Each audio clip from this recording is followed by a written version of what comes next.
Thanks for staying with us. We're still discussing the issue concerning gender parity, and I said it's a broad issue. And the truth is that we can't even end this conversation today. But let's connect it with one of the videos that we had seen.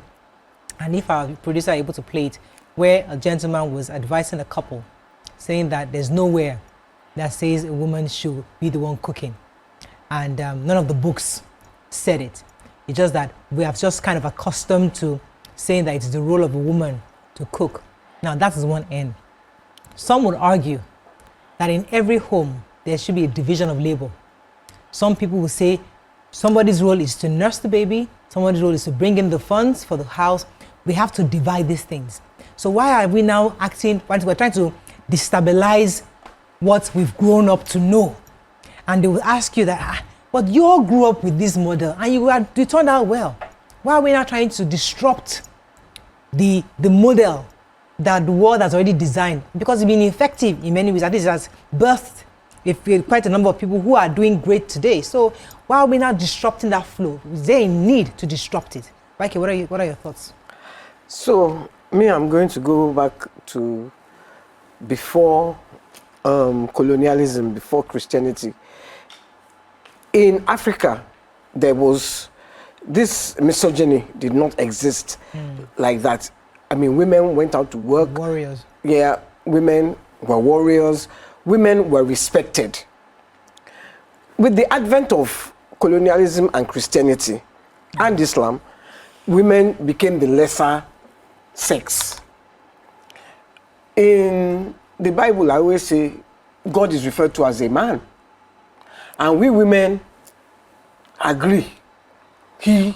So once you have agreed that the Almighty is a man, honey, everybody that is a man, you are subordinates.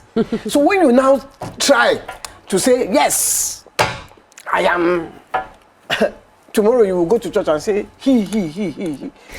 How do you want to go past that? You can't go past it because the person you pray to, it's not male or female, okay? He's a spirit. But he's not. God is spirit, but we don't use it. But you use the he gender for him. See, I know that many people are not going to agree with me, and I don't really.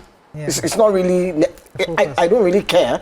What I'm trying to say is, already in our daily lives, we make ourselves the lesser sex. Yeah, secondary citizen. In our daily life, we are condescending to each other. Now, Tokpa even brought up women. Women actually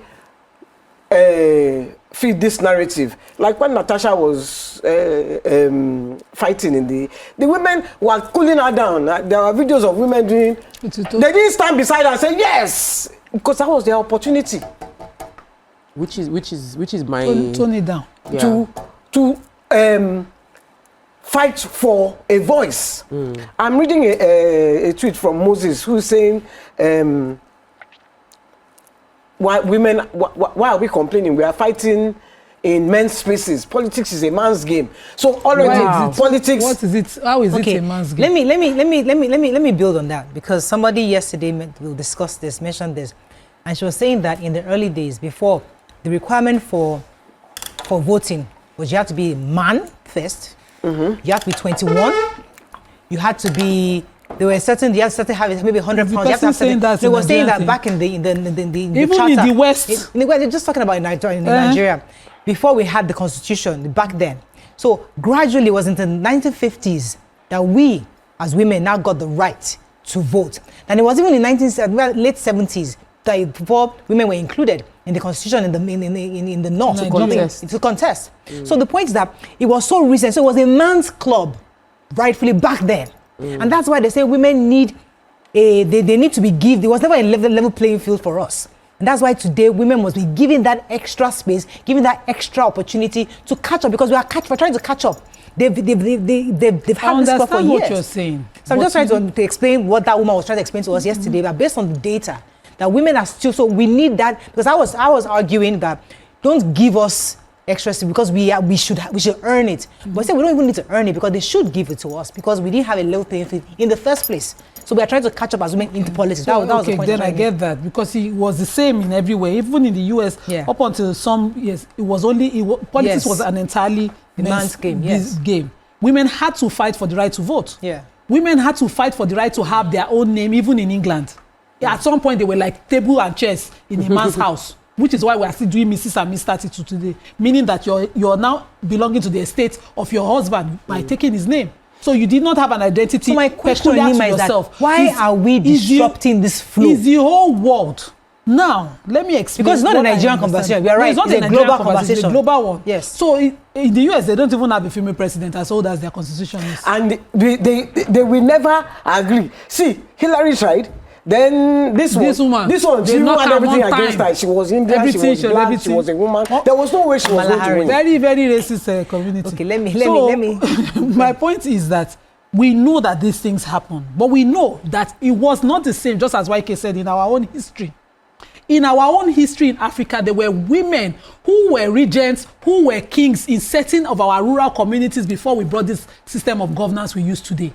So if Africa was not interrupted, we will not be where we are. Everything we do today is mostly foreign. What is her name? What's this woman? The Ife woman? Moremi. In Benin, we had the what's her story? Idia. The Iyoba. We had strong women. We celebrated strong women. You were not supposed to be silenced as a strong woman in African customs. So this whole thing that we're now calling our custom today, and it didn't mean that the women didn't control their homes. They will have their slaves and retinue. They were managers of their homes. They were not silenced. A woman calls out the king in African custom, and the king we waja.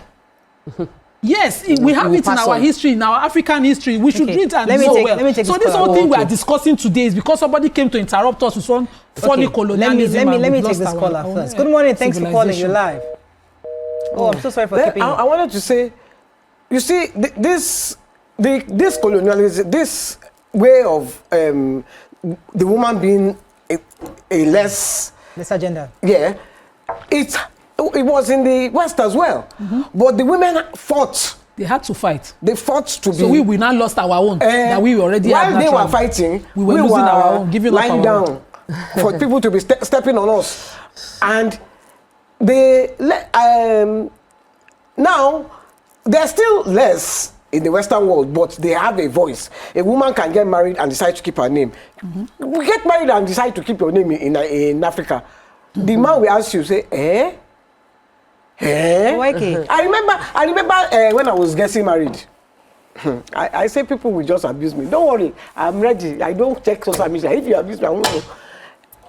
When they say I should come and sign, I realized that when you are signing the paper, you must sign inside the man's signature.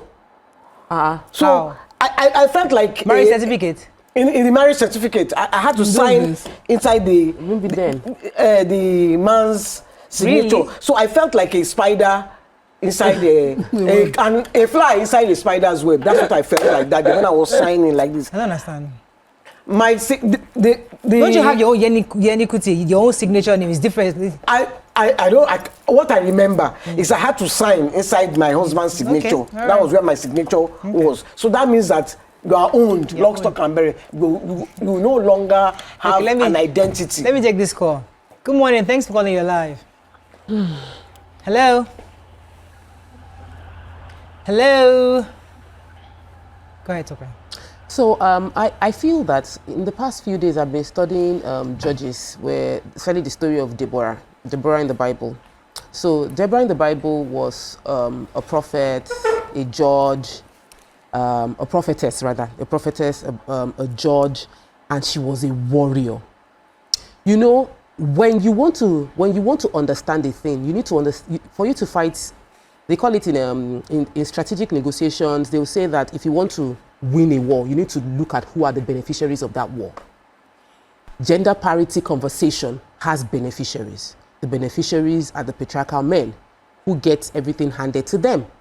And those that are on the receiving end need to understand that it will take a whole lot before you can get enough he for she's who will support your journey. You need to take the battle by yourself. Let me pause you for a second. The caller is back, I'm told. Sorry. Okay. Hello, good morning. Are you there? Hello, good morning. Are you there? Hello? No, director said the caller was there. Yeah, hello, good morning, Go Uncle. ahead, How are you today? Very well. Go ahead, please. Yeah, I'm here, I can hear you. Good morning. Good morning. Hello, I'm here, I I can can hear you Good now. morning. Go ahead, please. Good morning. The TV is delayed. We can hear you. Good Good morning. morning. Hello. We can hear you. Go Good ahead. morning. No answer him. Hello, good morning. Maybe he can't hear us. He was waiting to hear from the TV, and the TV is delayed. So I'm going to break. We'll be right back.